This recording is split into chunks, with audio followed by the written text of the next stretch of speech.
A questa realtà occorre reagire, non lasciarsi prendere da scoramenti o da sensazioni di impotenza. Bisogna che si acquisti maggiore coscienza che a questa aggressione è necessaria una reazione di tutta la realtà sociale, di tutti i cittadini, non soltanto delle forze politiche colpite, come è colpita la Democrazia Cristiana ancora una volta, o da parte delle altre forze politiche e sociali. È necessaria una reazione che isoli la violenza, ogni forma di violenza, ed è necessario ricostituire nel tessuto sociale quei valori che sono a base di una convivenza che possa essere accettata e accettabile da tutti.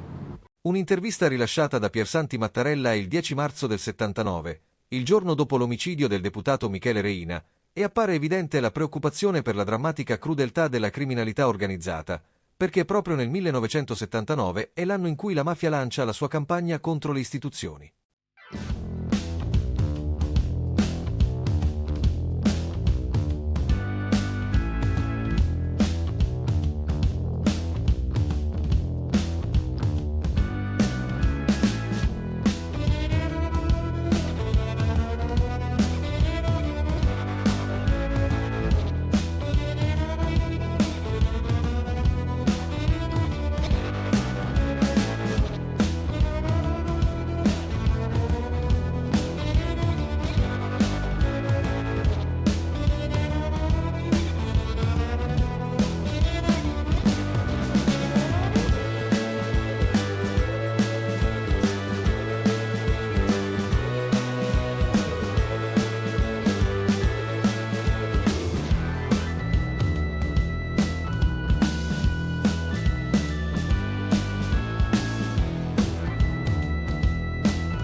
Una strategia che segnerà indelebilmente tutti gli anni '80.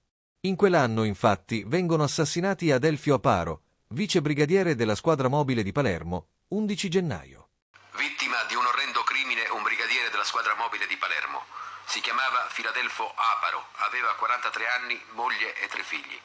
È stato ucciso da un comando di 3 uomini alle 8:40 mentre usciva di casa in via Tenente Anebbi, nella zona della città universitaria.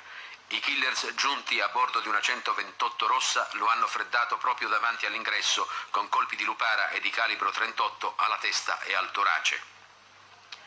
Nella sparatoria una delle pallottole ha colpito ad una gamba un anziano passante che abita nello stesso edificio della vittima.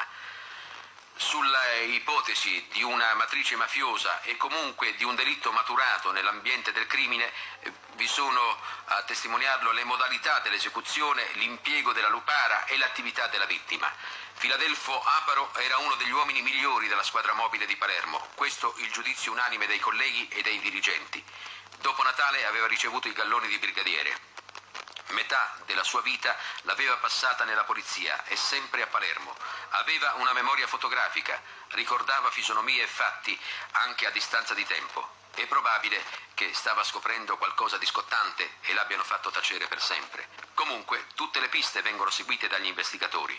E l'allarme è scattato subito, dopo pochi minuti, ed è cominciata la caccia agli assassini. Alle battute hanno preso parte anche unità cinofile ed elicotteri. Dopo un quarto d'ora l'auto usata dai killers è stata trovata incendiata in un agrumeto sulla strada per Altofonte. Il 10 marzo, il segretario provinciale della DC Michele Reina.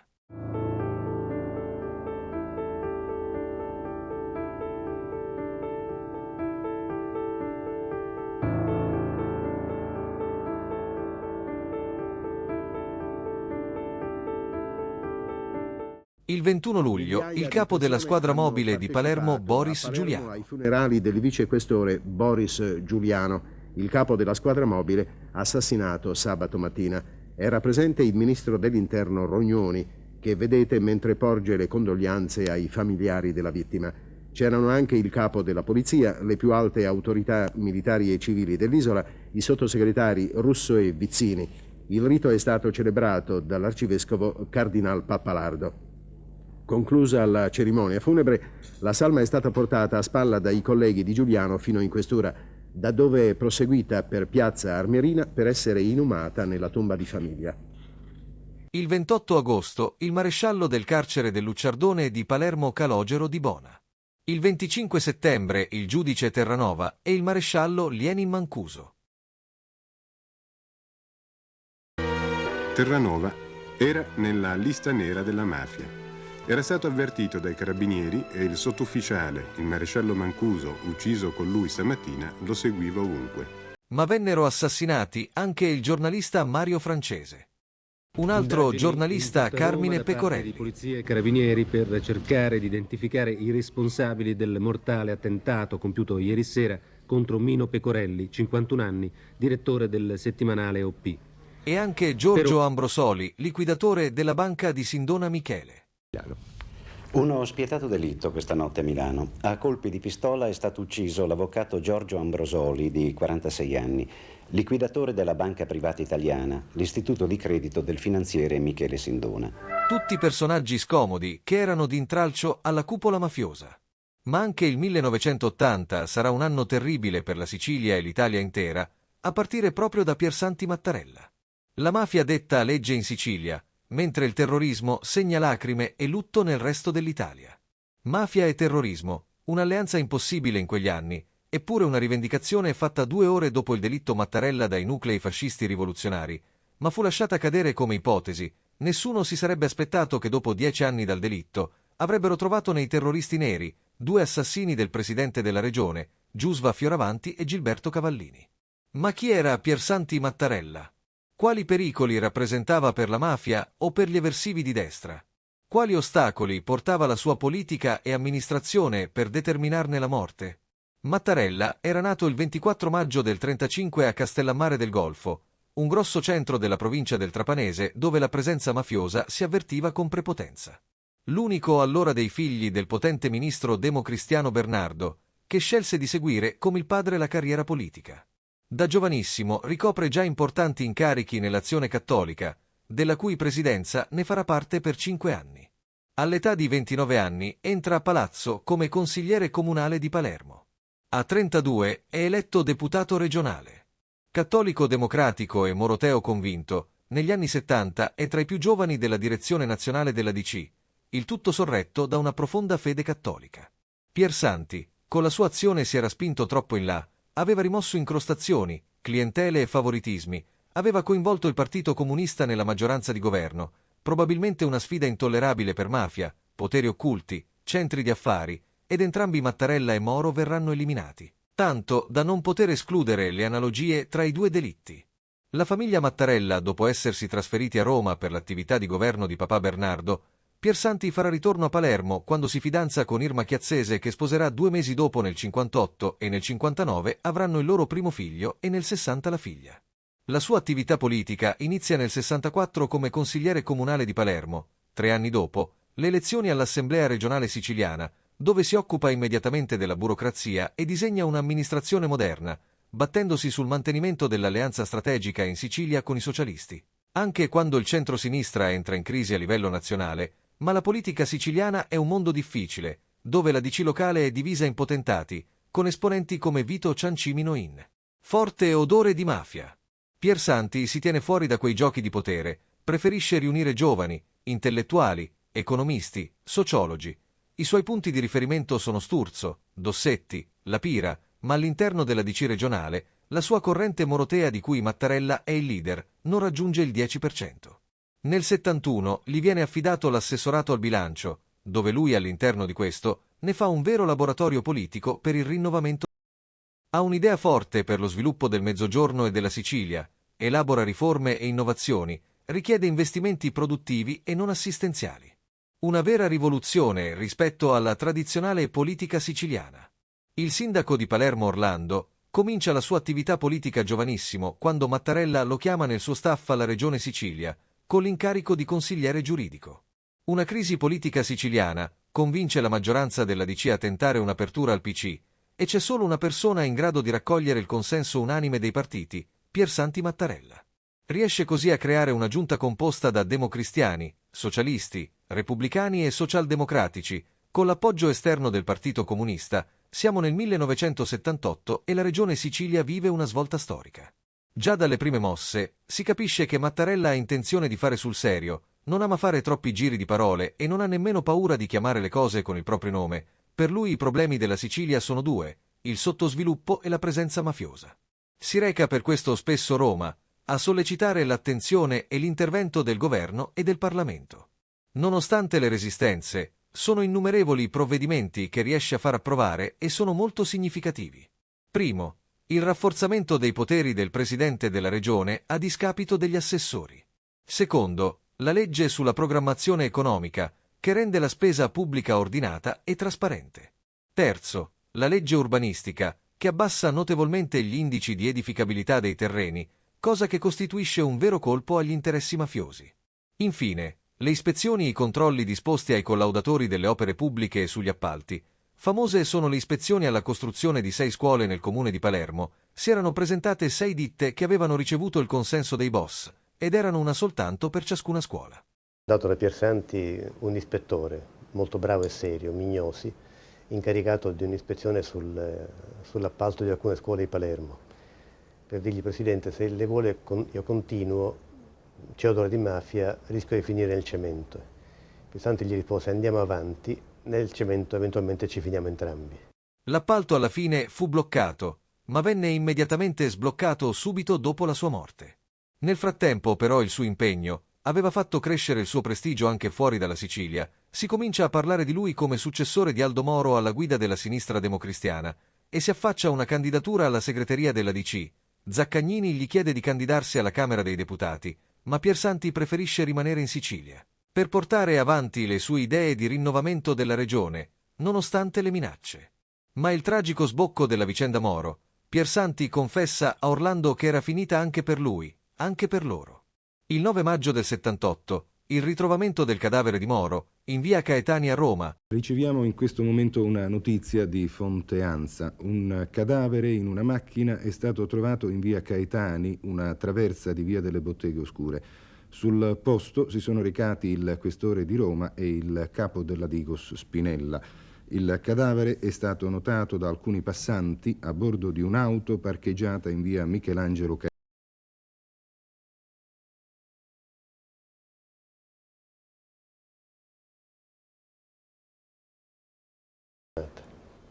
Dal contenuto, che è poco significativo, adesso toccherà a voi, sembra con la telefonata di un mitoma, come ne capitano purtroppo spesso, ma la stranezza consisteva nel fatto che arrivò su un'utenza telefonica riservata, una seconda linea telefonica che aveva Piersanti a casa e che conosceva soltanto lui, sua moglie, i suoi figli, mia moglie ed io.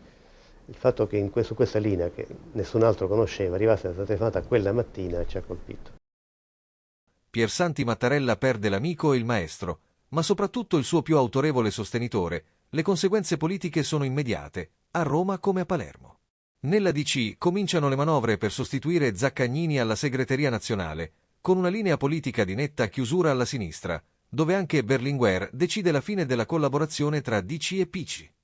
I comunisti siciliani si allineano e ritirano l'appoggio al governo Mattarella, ma Piersanti non si dà per vinto e nel marzo del 79 riesce a riunire una nuova giunta del centro-sinistra, ma stavolta il PC vota contro, ed è lì che Mattarella si indebolì fortemente.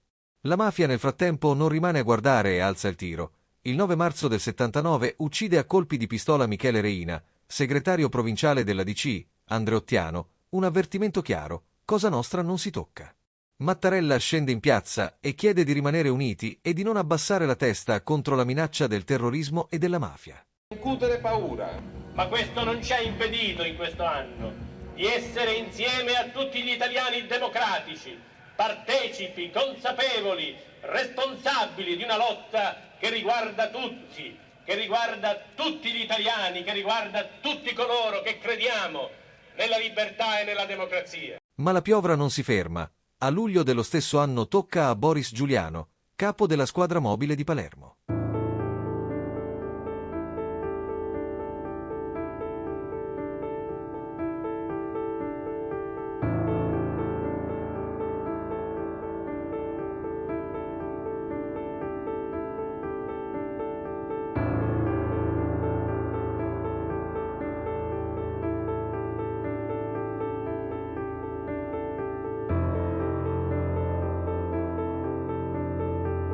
A fine settembre, al capo dell'ufficio istruzione Cesare Terranova. Alla fine del 79, Mattarella appare preoccupato e pensieroso, si reca a Roma per incontrare il ministro dell'Interno Rognoni. Al suo rientro confida alla sua capo di gabinetto: se mi capita qualcosa, la chiave va cercata a quello che ho raccontato al Viminale.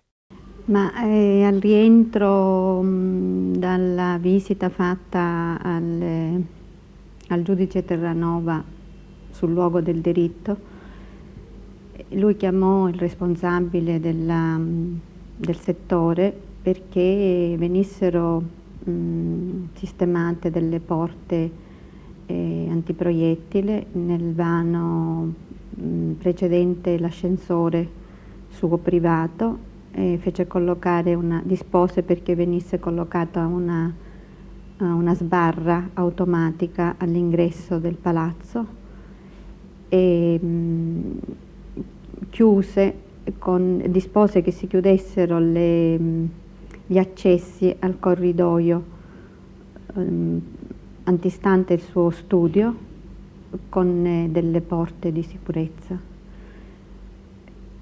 A noi ci sorprese questa iniziativa, però subito dopo l'esecuzione di questi lavori fu quasi naturale per noi che ci fossero questi schermi, perché il Presidente continuò la sua vita di lavoro serenamente. Ecco signora, in ottobre il Presidente della Regione ha un incontro con il Ministro dell'Interno Rognoni. Al suo rientro a Palermo la fa chiamare e gli esprime una profonda preoccupazione. Cosa successe? Ce lo può raccontare? Posso soltanto confermare ancora una volta che al rientro da Roma il Presidente mi aveva manifestato una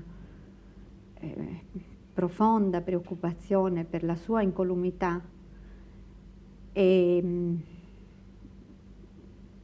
questa preoccupazione la riassunse in una frase che mi lasciò in un primo momento incredula, cioè quasi come se volesse scherzare, cioè come se fosse poiché in quel momento spesso capitava di fare riferimenti a queste inchieste al comune, e lui diceva se c'è una persona che devono ammazzare, questo sono io, e state tranquilli, l'obiettivo sono io. Allora io in quel momento, ecco, non gli diede il peso che poi... Non ho dato subito il peso al suo discorso che meritava. E lui ha sottolineato ancora una volta, sempre con un'aria più grave, la sua preoccupazione. Però non le riferì il contenuto del colloquio né i motivi di questa sua preoccupazione? No, assolutamente, perché il Presidente era una persona molto riservata e se lui parlava, cioè se lui si confidava, i collaboratori ascoltavamo e basta, ma non era consentito domandare, chiedere per saperne di più, perché non diceva più di quello che lui aveva stabilito di dire. E allora, siccome il suo discorso era stato proprio molto sintetico, cioè 4 parole, non disse più di quello. Se dovesse succedermi qualche cosa, si ricordi che oggi io sono stato a Roma per incontrare il ministro Rognoni. Peraltro già sapevamo noi tutti che lui era andato a Roma per questo incontro. Secondo alcune ricostruzioni, era preoccupato del ritorno sulla scena politica dell'ex sindaco di Palermo Ciancimino, un personaggio potente e compromesso, che nel 2001 verrà condannato a 13 anni di carcere per associazione di stampo mafioso. Il 5 gennaio del 1980, il giorno prima della sua morte, rilascia un'intervista al Giornale di Sicilia, dove va al nocciolo della questione. I rapporti tra mafia e politica vanno troncati subito, dove nascono e prosperano, nelle inefficienze della pubblica amministrazione. Sarà il suo testamento politico. Il giorno dopo viene assassinato davanti alla moglie e ai figli. È arrivata pochi minuti fa in redazione, ce l'ha telefonato il nostro corrispondente da Palermo Giovanni Campolmi. Pochi minuti fa c'è stato un attentato all'onorevole Piersanti Mattarella, il presidente. La notizia rimbalza immediatamente su tutti i mezzi di comunicazione.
Perché è stato ucciso Piersanti Mattarella? È un interrogativo angoscioso al quale cercano di dare una risposta le febbrili indagini in corso, le valutazioni dei politici, i commenti della stampa e la stessa opinione pubblica, scossa in tutti i suoi strati dal tremendo delitto.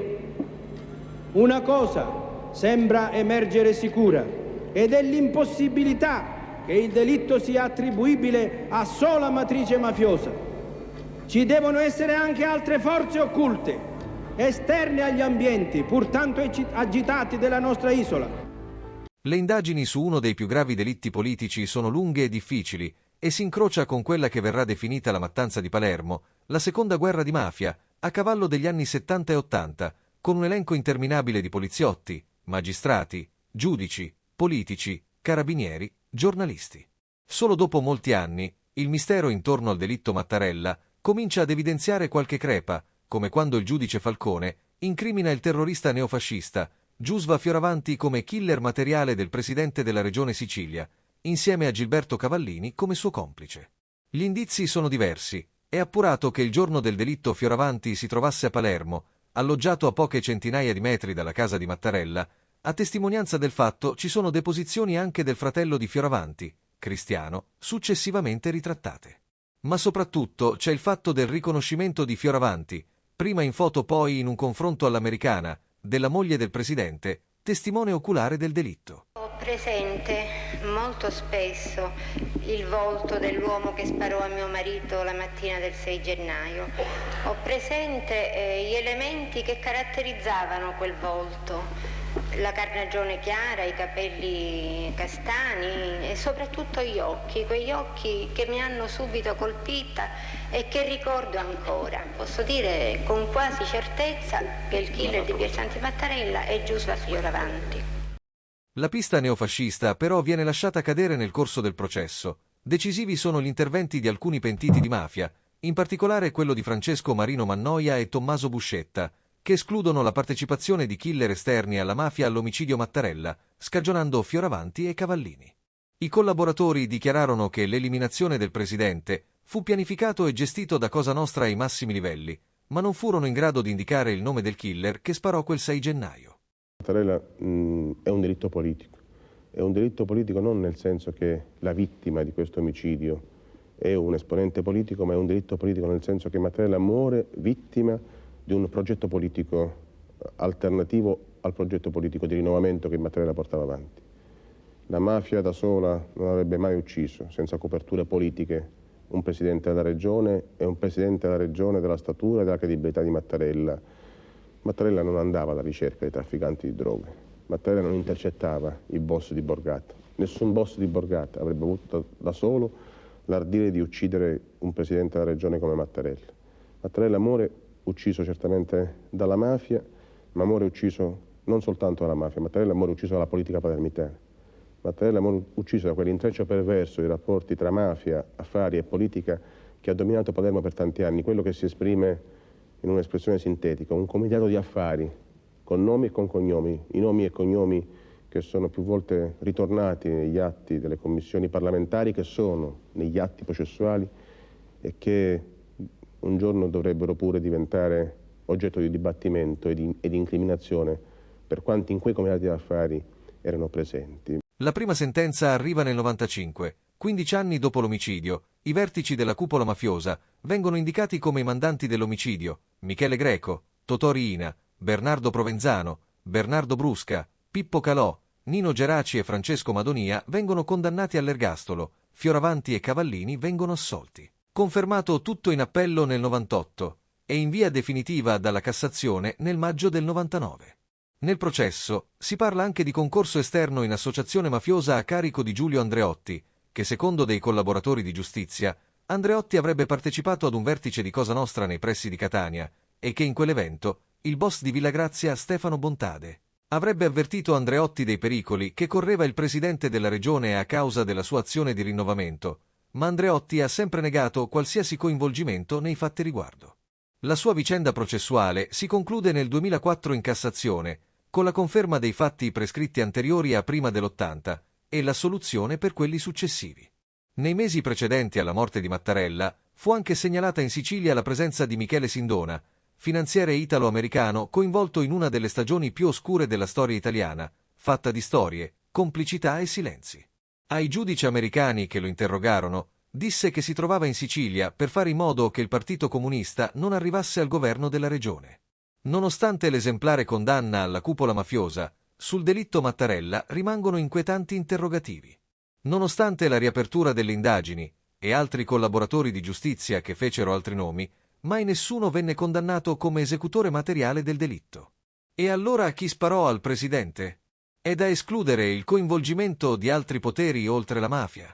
Non lo sappiamo, ma quel gennaio del 1980 sta segnando un decennio insanguinato della Sicilia, che vedremo nei prossimi così video. Ansiosi di rinnovamento, così desiderosi di maggiore giustizia, così vivi, così attenti a tutto ciò che accade intorno ad essi, deve essere pur possibile, dicevo, a questa nuova generazione di siciliani il venire a capo di questo triste fenomeno, isolarlo, batterlo, vincerlo per sempre. I familiari hanno voluto incidere una frase di San Paolo dalla seconda lettera a Timoteo. Ho combattuto la buona battaglia, ho terminato la mia corsa, ho conservato la fede.